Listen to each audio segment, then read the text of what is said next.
La guerre du Vietnam n'a pas commencé avec l'arrivée des soldats américains, elle a commencé bien plus tôt, dans les ruelles coloniales et les rizières d'un pays occupé depuis des décennies. Pour comprendre cette guerre, il faut revenir à l'époque où le Vietnam était sous domination française, intégré à l'Indochine française, au XVIIIe siècle. Pendant près d'un siècle, la Française au Gizietfum. Pendant près d'un siècle, la France exploite les ressources du pays, impose son administration et contrôle l'économie. Mais dans l'ombre, un mouvement nationaliste, grandit. À sa tête, un homme déterminé, Ho Chi Minh. Influencé par le communisme et les mouvements révolutionnaires, il fonde le Viet Minh, une organisation destinée à libérer le Vietnam, de toute domination étrangère. Pendant la Seconde Guerre mondiale, le Japon envahit l'Indochine. La France affaiblie perd le contrôle réel du territoire. À la fin de la guerre en 1945, un vide politique apparaît. Ho Chi Minh saisit l'occasion et proclame l'indépendance du Vietnam. Mais la France refuse d'abandonner sa colonie. Commence alors la première guerre d'Indochine, 1946-1954, une guerre brutale entre l'armée française et les forces du Viet Minh. Les combats sont violents, principalement dans les zones rurales et montagneuses. Le tournant survient en 1954, lors de la célèbre bataille de Battle of Dien Bien Phu. Cette bataille marque une humiliation militaire pour la France. Après des semaines de siège, les forces françaises capitulent. Le monde comprend que la colonisation française en Asie du Sud-Est touche à sa fin. Suite à cette défaite, les accords de Genève divisent temporairement le Vietnam en deux parties le long du 17e parallèle. Le Vietnam communiste, dirigé par Ho Chi Minh, les États-Unis, craignent la propagation du communisme en Asie. C'est la fameuse théorie des dominos. Si le Vietnam tombe, les autres pays suivront, mais le régime sud-vietnamien est instable, impopulaire et miné par la corruption. Dans les campagnes, une guérilla communiste appelée Viet Cong commence à gagner du terrain. L'Amérique envoie d'abord des conseillers militaires. Puis davantage et lentement, sans déclaration officielle de guerre, le pays s'enfonce dans un conflit qui deviendra l'un des plus traumatisants du XXe. Un événement va tout accélérer, l'incident du Gulf of Tonkin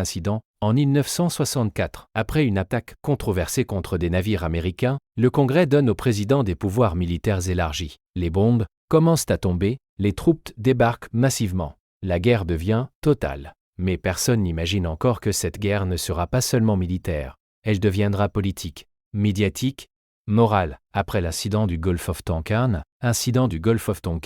incident en 1964, les États-Unis s'engagent pleinement dans la guerre du Vietnam, transformant ce conflit régional en une guerre massive impliquant des centaines de milliers de soldats américains envoyés progressivement en Asie du Sud-Est et sous la présidence de Lyndon B. Johnson. La stratégie militaire change radicalement puisque Washington décide non seulement de soutenir le Sud-Vietnam, mais aussi de bombarder intensivement le Nord à travers une campagne aérienne appelée Opération Rolling Thunder, une opération destinée à briser la volonté de Hanoï, mais qui, au lieu d'affaiblir l'ennemi, renforce sa détermination, tandis que sur le terrain les soldats américains découvrent rapidement que cette guerre n'a rien de conventionnel, car ils affrontent une guérilla invisible. Le Viet Cong, qui utilise la jungle comme une arme stratégique, se cache dans des réseaux de tunnels souterrains complexes, comme ceux de Cushi, tend des embuscades soudaines, puis disparaît dans la végétation dense, rendant chaque patrouille extrêmement dangereuse, et malgré la supériorité technologique américaine, hélicoptères, napalm, artillerie lourde, la difficulté d'identifier l'ennemi, souvent mêlée à la population civile, crée une confusion permanente et un climat de méfiance généralisé, provoquant des opérations brutales et controversées qui alimentent encore davantage le ressentiment local. Pendant que le Nord-Vietnam reçoit un soutien matériel important de l'Union soviétique et de la Chine, prolongeant ainsi la guerre dans une logique de confrontation indirecte de la guerre froide. Et au fil des mois, le nombre de soldats américains dépasse les 500 000 hommes, les pertes humaines augmentent, les images de combats violents sont diffusées quotidiennement à la télévision américaine, transformant ce conflit en la première guerre médiatisée en temps réel, ce qui provoque progressivement un choc psychologique au sein de la société américaine,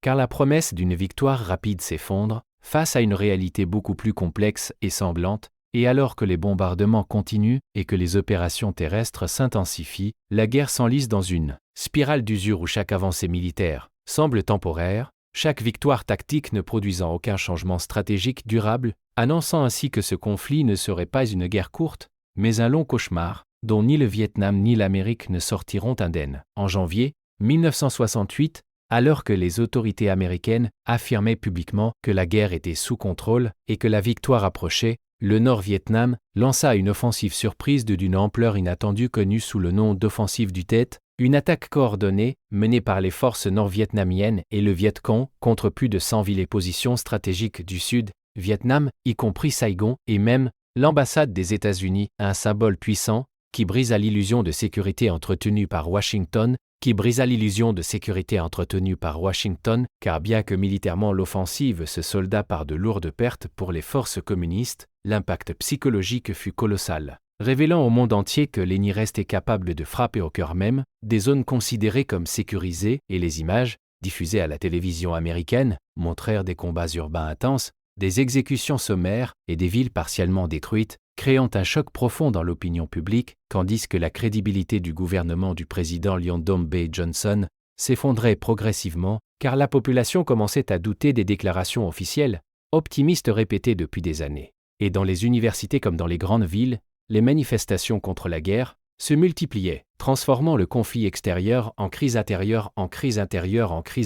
majeure aux États-Unis. Alors que sur le terrain les combats devenaient encore plus brutaux, notamment dans la ville de Hue, où les affrontements durèrent plusieurs semaines, laissant derrière eux des milliers de morts et une ville dévastée. Et si l'offense Yves du Tet ne permit pas au Nord de gagner militairement le contrôle durable des grandes villes, elle marqua un tournant stratégique irréversible en démontrant que la guerre ne pouvait être gagnée facilement, ni rapidement ni sans un coût humain et politique immense, poussant finalement Lyndon B. Johnson a annoncé qu'il ne briguerait pas un nouveau mandat présidentiel, un aveu implicite que le conflit avait dépassé les prévisions initiales. Et à partir de ce moment, la guerre du Vietnam ne fut plus perçue comme une lutte contre l'expansion du communisme, mais comme un bourbier sanglant qui divisait profondément la société américaine et remettait en question la puissance et la crédibilité des États-Unis sur la scène internationale. Après le choc de l'offensive du Tet, la stratégie américaine change profondément, et lorsque Richard Nixon arrive au pouvoir en 1969,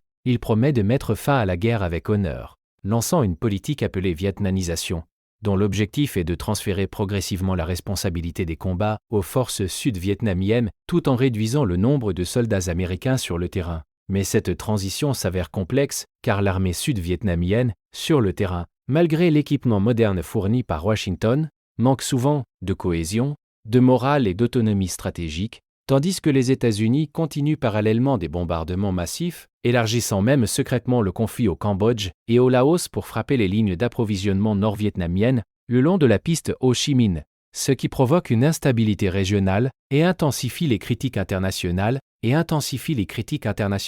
et pendant que les troupes américaines commencent à rentrer progressivement au pays, les pertes humaines, les traumatismes psychologiques et les révélations sur certaines exactions, comme le massacre de My Lai, alimentent un mouvement anti-guerre de plus en plus puissant aux États-Unis, divisant profondément la société entre partisans du retrait immédiat et défenseurs de la crédibilité militaire américaine, et malgré les tentatives diplomatiques menées notamment à Paris pour négocier un cessez-le-feu, les combats continuent avec une violence persistante, car le Nord-Vietnam, à Paris pour négocier un cessez-le-feu, les combats continuent avec une violence persistante, car le Nord-Vietnam, soutenu par l'Union soviétique et la Chine, reste déterminé à réunifier le pays sous un régime communiste, si bien que la réduction de la présence militaire américaine ne signifie pas la fin des hostilités, mais plutôt une transformation du conflit,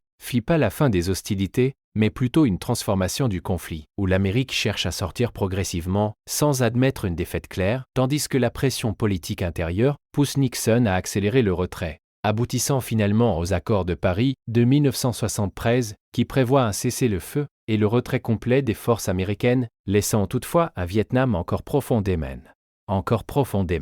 divisé et vulnérable. Car malgré l'apparente désescalade, la guerre n'est pas réellement terminée et l'avenir du Sud-Vietnam dépend désormais de sa capacité à résister seul face à une offensive nord-vietnamienne qui se prépare déjà en silence. Après le retrait officiel des troupes américaines, à la suite des accords de Paris de 1973, beaucoup espéraient que le conflit s'éteindrait progressivement. Mais en réalité, la guerre entra dans sa phase finale la plus décisive, car le Nord-Vietnam patience et stratégiquement organisée, lança en 1975 une offensive massive contre un Sud affaibli politiquement, économiquement et militairement, et malgré les milliards de dollars d'aide reçus pendant des années, l'armée sud-vietnamienne ne parvint pas à contenir l'avancée rapide des forces nord-vietnamiennes, ne parvint pas à contenir l'avancée rapide des forces nord-vietnamiennes, ne parvint pas à contenir l'avancée rapide des forces nord-vietnamiennes, ne parvint pas à contenir l'avancée rapide des forces nord-vietnamiennes, ne parvint pas à contenir l'avancée rapide des forces nord-vietnamiennes, ne parvint pas à contenir l'avancée rapide des forces nord-vietnamiennes,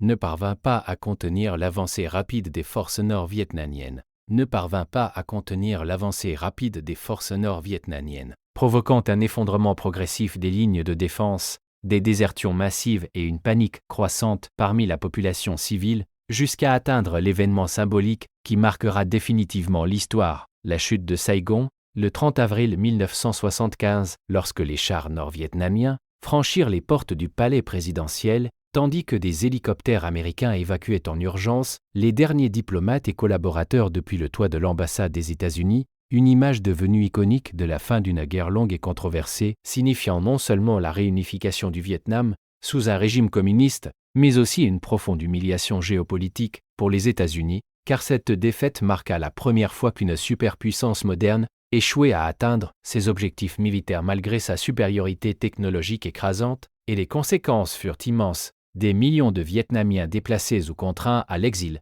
des traumatismes durables pour les anciens combattants américains, une méfiance accrue de la population envers les décisions politiques en matière d'intervention militaire, et une transformation militaire et une transformation profonde de la doctrine stratégique américaine, désormais plus prudente face aux guerres prolongées sans objectif clair. Tandis que sur le plan international, la guerre du Vietnam redéfinissait l'équilibre des puissances et renforçait les mouvements anti-impérialistes à travers le monde, laissant derrière elles non seulement des cicatrices physiques et environnementales causées par les bombardements et les agents chimiques, mais aussi une leçon historique sur les limites de la puissance militaire face à une guerre idéologique enracinée dans la détermination nationale, faisant de ce conflit l'un des tournants majeurs du XXe siècle dont l'écho résonne encore dans les stratégies géopolitiques contemporaines, et elle divisera profondément l'Amérique et le monde entier.